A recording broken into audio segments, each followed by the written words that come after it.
Hello, we are on the 19th episode of Advanced English with me, Dr. CD. Today's lesson from this week was mostly about my students expressing themselves. That's why the name of the lesson is Express Yourself. So I might go through it quickly. There would be lots of opportunities for the student to speak and give their opinions. I have lots of examples to help elicit a response. So I'm just going to give my examples to elicit responses. Particularly, I ask questions, and when I ask the questions, then I will always let my student answer first, and then I give my examples. If they need my examples first, I'll do it.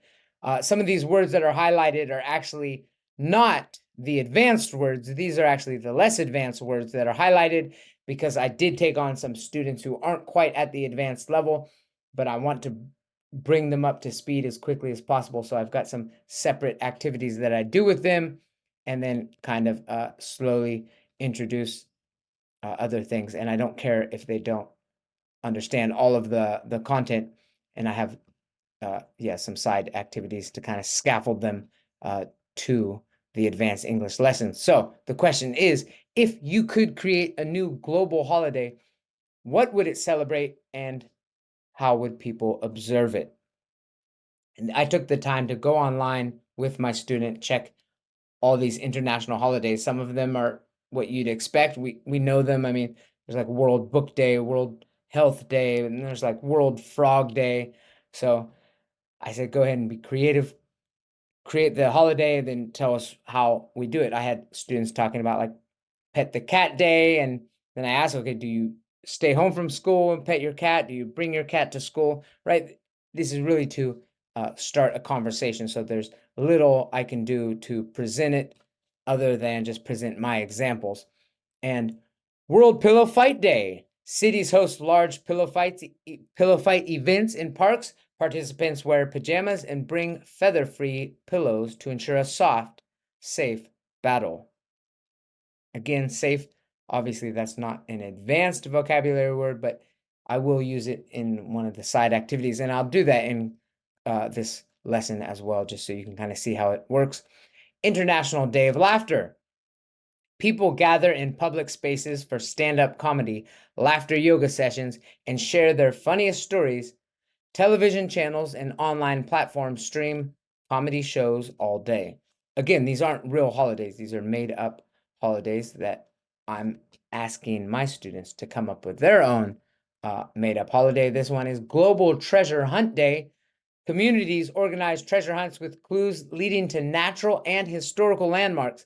The hunts end with communal picnics or barbecues.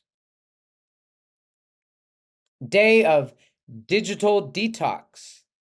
Again, I talk about what detox means. The word tox comes from the word toxic or toxify. Detoxify is what we're going to talk about when we're saying detox. You're detoxifying your body. Usually it's from like alcohol or drugs or something, but we can say digital detox. It's kind of a way to incorporate a physical chemicals to, well, there is some physicality of our smartphones and tablets and all of these things. So I think it would be great for people to pledge to turn off electronic devices for 24 hours, spending time outdoors, reading, or engaging in face-to-face conversations.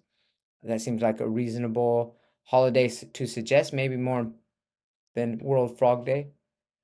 Universal Kindness Day. Individuals perform random acts of kindness. Businesses offer free services or goods, and schools organize community service projects. Obviously, these are just some ideas to get my students coming up with their own. Then I give them 2 truths or a lie. I visited Canada, I visited Russia, I visited Germany. If they know me and I've talked about stories, I may or may not have mentioned it, depends how long the student has been mine. It's, if you didn't know, if you haven't been having my lesson, there'd be no way to know. The one that's not true, the lie is I visited Germany. I've never been to Germany. I visited Canada and Russia, and I always like to throw in just worldly knowledge. So I pull out the map and I ask my students, and it usually plays on some of the stuff we did from last week.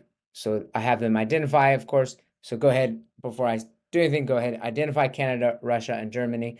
Obviously, Canada and Russia are quite big. Canada in all of these regions, Russia is here. I like to ask, what about this? What is this? Some of them know it's part of the United States.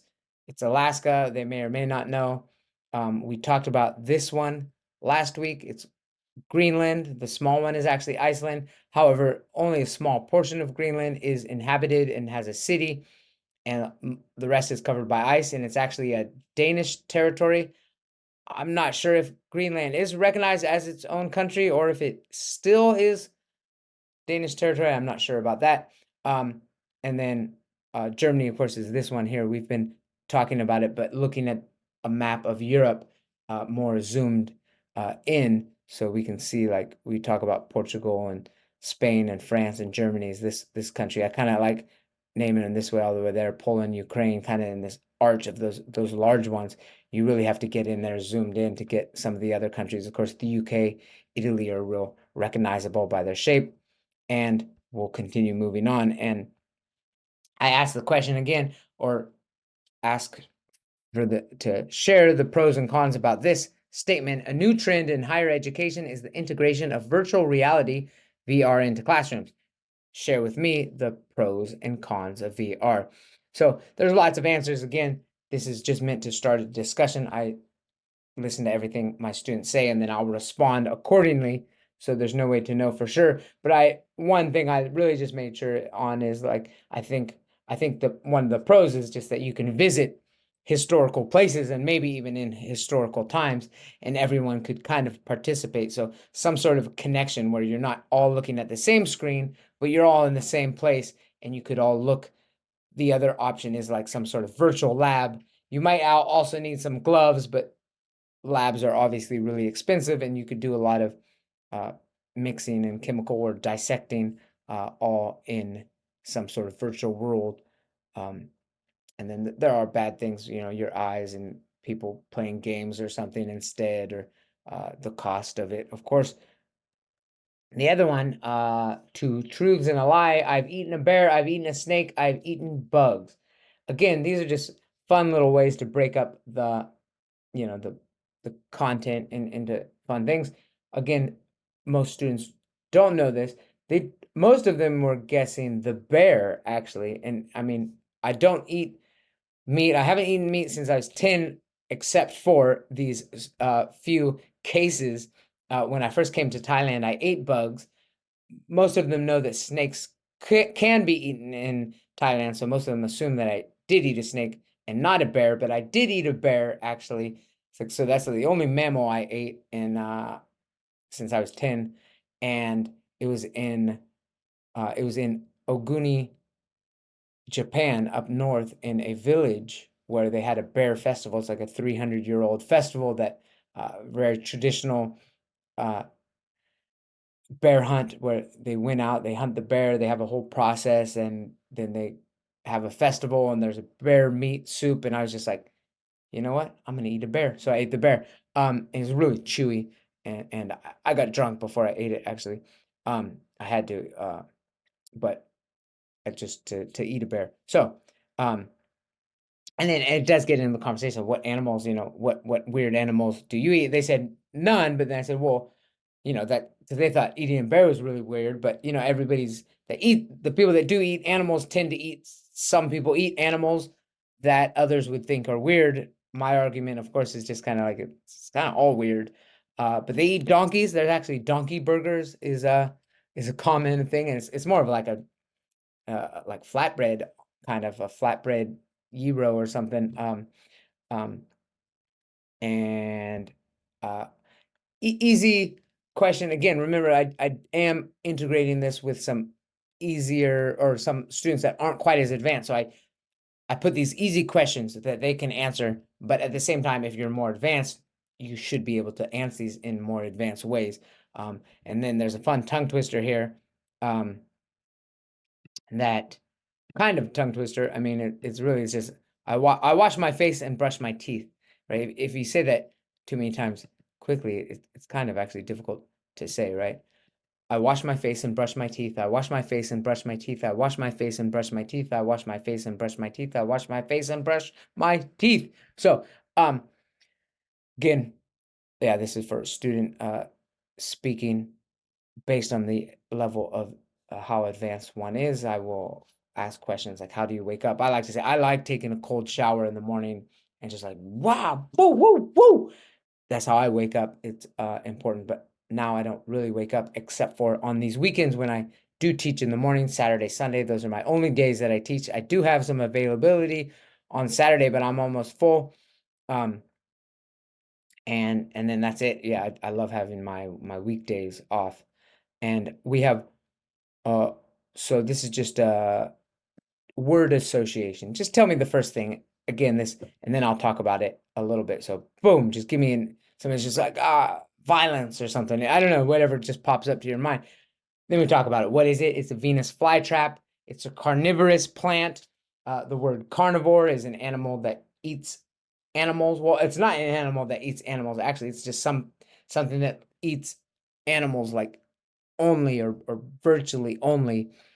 You know, most cats are they might eat grass, but generally we think of them as carnivores. While bears, on the other hand, are omnivores like people, where they are going to eat berries and fish and stuff like that. So we talk about this. This is a carnivorous plant, which is interesting, right? It's like the opposite of me, where I'm just like I'm eating every plant I can, and then there's some plants out there that theoretically could eat me if they evolved in rapidly enough to do so. So then this, what is it? They might say something, whatever they say. Of course, this is a snow globe, but wait, it's not snow.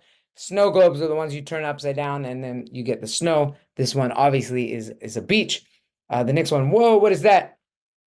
It is a unicycle, but again, this is word association. So I just wanted them to say clown. They might say whatever or something, or oil spill. I don't know I love that color. It looks like the color of like an oil spill on the asphalt when it's wet and the sun is shining on it. So it doesn't matter, whatever your word association is, but I also add on to it una, right? The word unicycle. Una means one. And think about all the words that has una, U-N-I, unity is like, together as one. A universe is everything as a whole. Unicorn. I'm assuming corn means horn in some way. That etymology changed. I'm not sure about that for sure, but I'm sure unicorn means one horn or one something in some way, right? And then, but you can't be fooled just because something starts with U-N-I. It could be something like unintentional. Obviously, that's separate. The un is something that's not done intentionally. So we do have to recognize words and see that there's a possibility that this spelling might be unrelated to its Latin origins. But in many cases, when you see that una, and again, that's pronounced differently, like a Y, uniparty, unicycle, unicorn, unity, universe, university, and then unintentional or unintended or unit. Unit, I would say, would probably be still part of one, right? So, and then we've got the lava lamp. Lava lamps are fun. We talk about lava lamps and some science experiments, whatever really comes up on that. And then we have a riddle. The riddle is, you're in a room with 3 doors. A door leads to an assassin, somebody who kills someone for a living, another to a lion that hasn't eaten in 3 months, and the third to a raging fire. Which door do you choose? I tell them they have to take a door. One of the door, or the room is going to explode in 1 minute or something, so you got to go. One of them is safe. Some of them chose different ones. It is a riddle, but I want expression. So if you can answer it and then give me a good reason why. Some you could get the right answer, but if you can't tell me why, then it's not really, it kind of defeats the purpose. You just got lucky.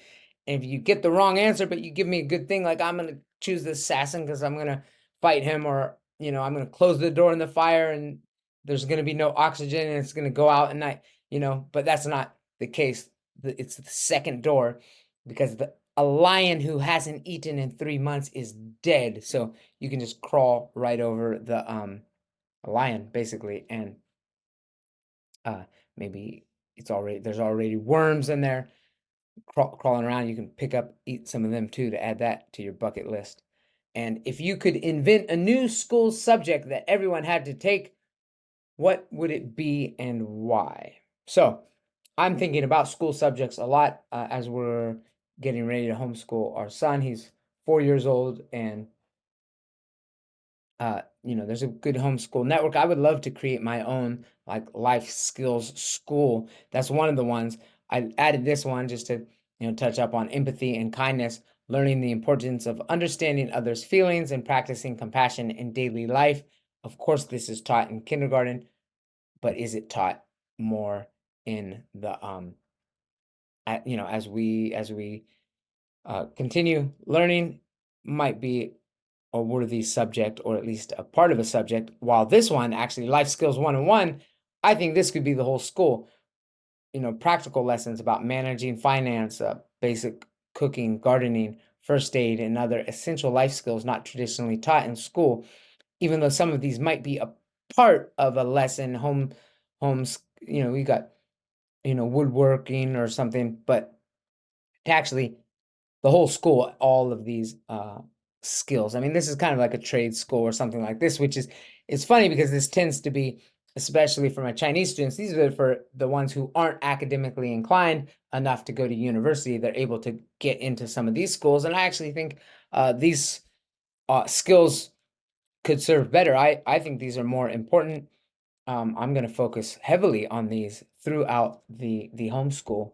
And, I believe in a high focus on art and music and creativity and getting your hands in there, doing natural things, really basically trying to do all the things that AI can't do, and make sure that you make yourself worthy in a world that's going to be highly operated on, a lot of the complex things. Basically, anybody that's sitting behind a computer, which is funny that those are the jobs that earn a lot of money, but those are going to be the jobs that are less valuable. And being able life skills, life skill type skills basically are going to be the ones that really make a difference. That's what I believe.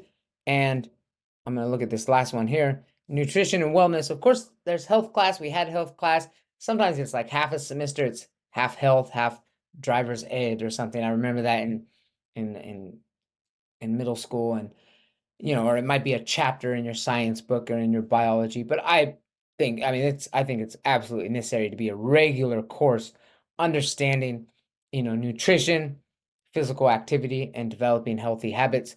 I definitely think that's important on all levels. Then, boom, we're talking about health. I like to throw in some of these. Again, this is actually originally from my students that are less advanced, but these are some difficult fruits. Some of them are easy, like mango. What about papaya? Do you know what? Oh, well, do you know what a papaya is, or durian, or star fruit, or dragon fruit, or pineapple? Or this one's the hardest one for most of my students, is guava. We have coconut.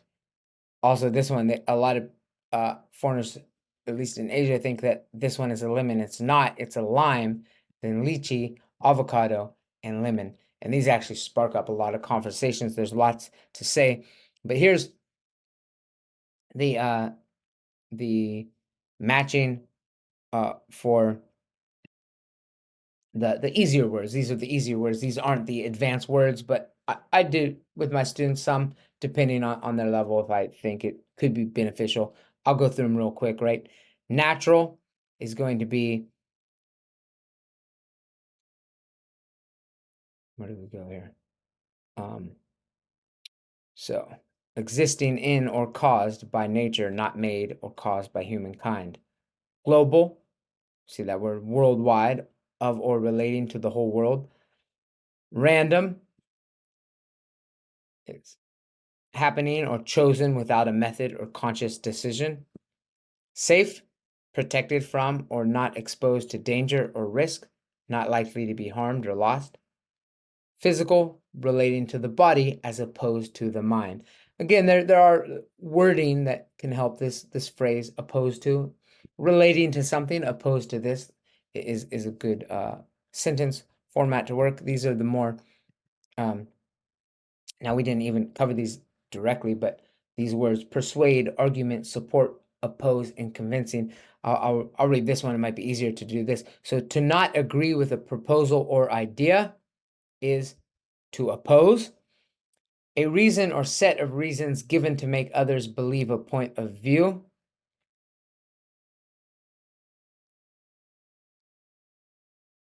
Oh, that's argument. Argument, a reason or set of reasons to make others believe in a point of view. To make someone agree with a point of view or to do something through reasoning or discussion. That's going to be persuade. Evidence or reasoning presented to help the truth of something. It's going to be support. And then able to make someone believe that something is true or right is convincing. Next question here is, what is an environmental issue that concerns you, and what can students do to help address it? Again, long discussion we can have based on my students' answers, or if they're not so interested, I'll move on. That's why I have so many different ones. Now we're going to use those words. I like taking a little break in between definition and filling in the blank with those same words. So I'll go through these quickly. Reinforce the words. You know the definition. Can you use them correctly in a sentence? Trees, rivers, and mountains are all part of our surroundings, all part of our natural surroundings. Climate change is a global issue that affects everyone on the planet. The outcome of the game seemed entirely random, as if it could have gone either way. Wearing a helmet while biking is one way to stay safe. Regular exercise is important for good physical health. Matching those other argumentative words here, we can say to persuade someone to recycle more, you could share facts about environmental benefits. The argument over whether schools should have uniforms can be quite intense.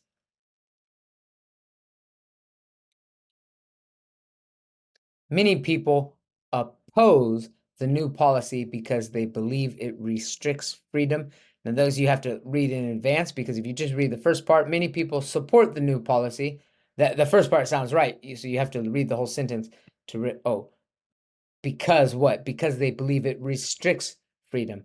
If you said something like this, if this word were promotes, then this word would be support. So it's interesting how one word here can change which word you would use here. His speech provided strong support for the need for clean energy solutions. Her explanation was so convincing that it changed my mind. Next one here is, how do you contribute to household chores, and which task do you prefer doing and why? A lot of opportunity for discussion on cleaning and taking part in something. Some students got paid, so it was enjoyable to watch their money get saved. And then, again, the purpose of this is really to engage in persuasive speech. So here's a persuasive ad campaign. Give me one reason why I should do each of these. Tell me why I should read, right? I tell them, pretend I'm your friend and you want to persuade me to do some of these things that can be good, that might benefit me, and you're just trying to help out. So reading for pleasure, digital detox challenge. Remember what digital detox was from the International Digital Detox Day that I proposed as being a holiday. I like to reintroduce these concepts. Plant a tree today. Convince me that I should plant a tree. There's plenty of reasons why. I mean, physically healthy, it's good for the environment, and will produce fruits maybe in the future. Kindness counts, so spread positivity. Art for everyone, encouraging creativity. Many different aspects here we can have. What has been your most challenging subject at school, and how are you working to improve it? Um, again, my students have a wide range of coursework that they find difficulty, but it's often Chinese. Actually, my Chinese students, the Chinese subject is actually most difficult. It goes very deep, and they have to, read old poetry and understand it. Math can be hard for some of my students. Some of my students, English is their easiest subject. And then I say, okay, now those are the easy things, right? It's obvious. Now sell me something that you might not actually believe in. These things are easy for people to believe in to some degree, so they're pretty easy to sell, pretty easy to come up with a good reason. I just throw some random things. Sell me this, a rubber duck that glows in the dark. Like, tell me why. What benefit? It's kind of seems kind of silly. Again, I mean, as a night lamp, okay, but why is it rubber? And you got to tell me if it's gonna, it's waterproof, it's gonna light up in the night. Why? I want to know why. This is a good opportunity to be creative and sell me something. What about these ones here? Edible paper clips made from candy. Edible meaning that you can eat them. Like what? Why? Okay, I can eat them. They just tell me they taste good. Okay, but why paper clips? Why not? Uh, I mean, I can eat candy, right? You have to really sell me. Come up with your thing. Pause it, think about it, hit me up, give me your what you think, how you would sell this to somebody that doesn't particularly want it. What about this one? This toothbrush that plays music while you brush. Again, plenty of things you could say. I mean, you can listen to, are you gonna listen to the same song? Is it to time how long? Make sure you brush your teeth as long enough or whatever. Again, these are just fun ways to do persuasive speech. And then we have this famous uh, riddle. Where did the missing dollar go? Three friends check into a hotel room that costs $30. They each contribute $10. Later, the hotel clerk realizes there was a mistake and the room should have only cost $25. The clerk gives $5 to the bellboy to return to his friends. The bellboy, however, decides to keep two for himself and gives $1 back to each friend. Now each friend has paid $9, totaling $27. The bellboy has $2. So where's the missing dollar go? Again, I say I let them. This is a real fun one. I remember my dad telling me this one when I was real young. And I was thinking about it forever. I mean, there's lots of ways you can answer it. Really, it is kind of confusing, but it's really, there is no missing dollar, I guess, is one way to look at it. I mean, you just look at the situation, you have to reword it. Basically, all these three guests were overcharged. That's one thing to realize, that they were overcharged. Um, and he has their money. So the clerk doesn't have it. At first I was thinking, oh, what's in the cash register? Well, actually, no, it's not they returned some of their money back. I just look at it as they each got $9. I mean, they each paid $9 each, right? So that's $27. But actually, the hotel was only $25. The hotel clerk only got $25. That was the actual price. So it's really, this guy's got $2 from them. That's really what you're looking at. Anyway, then I asked them to convince me to start your favorite hobby. You have a favorite hobby? Can you convince me? I mean, obviously, you're not trying to convince people to do your hobby, but in a way, you're trying to tell me why your hobby is. So, why do you like your hobby? Go ahead, sell it, though. It is an important skill to have, to be able to, you know, you know, be passionate about something. Share the passion with people by uh, convincing me that I should start it too. Um, Again, these are lots of just random questions to try to get questions that they've never heard before, that they have to come up with unique answers. If you could transform anything into chocolate by touching it, what's the first thing you'd turn into chocolate and why? I mean, this question it's a difficult question for students because they haven't had that question ever asked upon them. So go ahead, think about it and think about it. So Debate and speak your mind. Enhance your English speaking skills. I see a line there. That's probably because it should be hyphenated. That becomes an adjective describing the word skills there. And then I have these. Books are better than movies. That's actually part of the picture, but choosing sides and then going for it. So choose, tell me cats are better than dogs, or vice versa, and why. Handwriting over typing. And in these, I always play the opposite. So whatever side you take, I'll take the opposite side and argue for that. Obviously, you could argue for either one of these sides. I tend to let my students choose, but every once in a while, if they're really good, I make them choose the opposite. Make sure that they can argue for the opposite side, the opposing view.